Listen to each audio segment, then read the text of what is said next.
Hi welcome to our channel. అందరూ ఎలా ఉన్నారు, బాగున్నారా? సో ఎవరైతే మన ఛానల్ ఫస్ట్ టైం చూస్తున్నారో ప్లీజ్ లైక్ చేయండి, అలానే సబ్స్క్రైబ్ చేసుకోవడం మాత్రం మర్చిపోమాకండి. సో ఈరోజు ఒక బ్యూటిఫుల్ రెసిపీ తోటైతే మీ ముందుకు వచ్చేసారు. రెసిపీ నేమ్ వచ్చేసి దొండకాయ మసాలా కర్రీ. దీనిని గుత్తి దొండకాయ మసాలా కర్రీ అని కూడా అంటారండి. సో చాలా బాగుంటుంది కర్రీ అయితే కనుక. ప్లెయిన్గా రైస్లోకైనా, లేదు అంటే బగారా రైస్లోకైనా, చపాతీలో కూడా, దేంట్లోకైనా కూడా ఈ కర్రీ అనేది చాలా బాగుంటుంది. నేను చేసేది క్యాటరింగ్ స్టైల్లో చేస్తున్నాను. టేస్ట్ వైజ్ చాలా బాగుంటుంది, స్పైసీ కూడా ఉంటుంది. సో ఈ కర్రీ ఎలా ప్రిపేర్ చేస్తున్నాను ఏంటి అనేది చూసేద్దాం. ముందుగా దొండకాయని మనం గుత్తి వంకాయ కర్రీ చేసేటప్పుడు వంకాయని మనం ఎలా కట్ చేసుకుంటామో సేమ్ దొండకాయని కూడా అట్లానే 4 భాగాలుగా కట్ చేసుకోవాలండి. ఆయిల్లో వీటిని మంచిగా ఫ్రై చేసుకోవాలన్నమాట కొంచెం సేపు. సో దీనికి కావాల్సిన ఇంగ్రీడియంట్స్ వచ్చేసి కొంచెం చెక్క, 2 లవంగాలు, యాలకులు, అనసపు ఒక్కటే తీసుకున్నానండి. ఇంకా ఉప్పు, కారం, పసుపు, ఆనియన్స్, పచ్చిమిర్చి, టమాటో పేస్టు, అల్లం వెల్లుల్లి పేస్టు. సో ముందుగా ఆయిల్లో నేను ఏదైతే మసాలా దినుసులు తీసుకున్నానో చెక్క, లవంగాలు, యాలకులు అనేవి మంచిగా ఫ్రై చేసుకోవాలి. తరువాత కొంచెం ఒక ఆనియనే తీసుకున్నాను. ఆనియన్ అనేది మంచిగా ఫ్రై చేసుకోవాలండి. తర్వాత 2 చిల్లీ అనేది యాడ్ చేశాను అనమాట. ఇది కొంచెం బ్రౌన్ కలర్లోకి వచ్చిన తర్వాత ఆనియన్స్ అనేవి టమాటో ప్యూరీ అనేది వేస్తున్నాను అనమాట. నేను దీంట్లోకి 2 టమాటాలు తీసుకున్నాను. అవి మిక్సీ పట్టుకుని ఆ పేస్ట్ అయితే కనుక దాంట్లోకి వేసేసుకున్నాను. అది కూడా కొంచెం కుక్ అవ్వాలన్నమాట.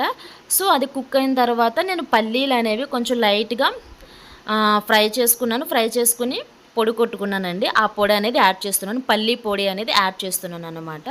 సో అది కూడా కొంచెం ఫ్రై చేసుకున్న తర్వాత ఉప్పు, కారం, పసుపు యాడ్ చేశాను అన్నమాట. ఇంకొకసారి కలుపుకుందాము.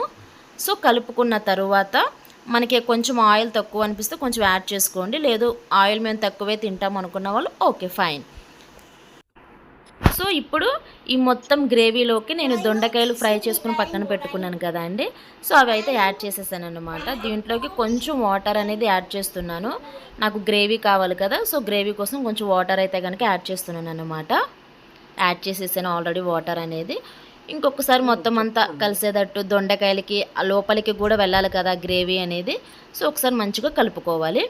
కలుపుకుని మనం మూత పెట్టేసుకుందాము. కొంచెం సేపు మగ్గాలన్నమాట. దొండకాయలు కూడా ఆయిల్లో ఫ్రై చేసుకున్నాను. ఇంకొంచెం ఉడకడం కోసం వాటర్ అనేది పోసుకున్నాను. సో నాకు గ్రేవీ కూడా కావాలని చెప్పాను కదా, సో గ్రేవీ కోసం కూడా వాటర్ అనేది యాడ్ చేశాను అనమాట. ఇది కుక్ అవుతూ ఉంటుంది. ఇది దగ్గరకు వచ్చేసిన తర్వాత కొంచెం ధనియాలు, జీలకర్ర పొడి అయితే కనుక యాడ్ చేస్తున్నానండి. సో చూస్తున్నారు కదా, ధనియాలు, జీలకర్ర పొడి అయితే కనుక యాడ్ చేశాను అనమాట. దగ్గర పడిపోయింది కర్రీ అయితే కనుక, థిక్గా ఉంది గ్రేవీ అయితే కనుక. నేను ఇప్పుడు స్టవ్ ఆఫ్ చేసేసి డిష్ అవుట్ అయితే కనుక చేసేస్తున్నాను. సో ఫైనల్లీ డిష్ అవుట్ అయితే కనుక చేసేసానండి. చాలా అంటే చాలా టేస్ట్గా ఉంటుంది ఈ కర్రీ అయితే కనుక.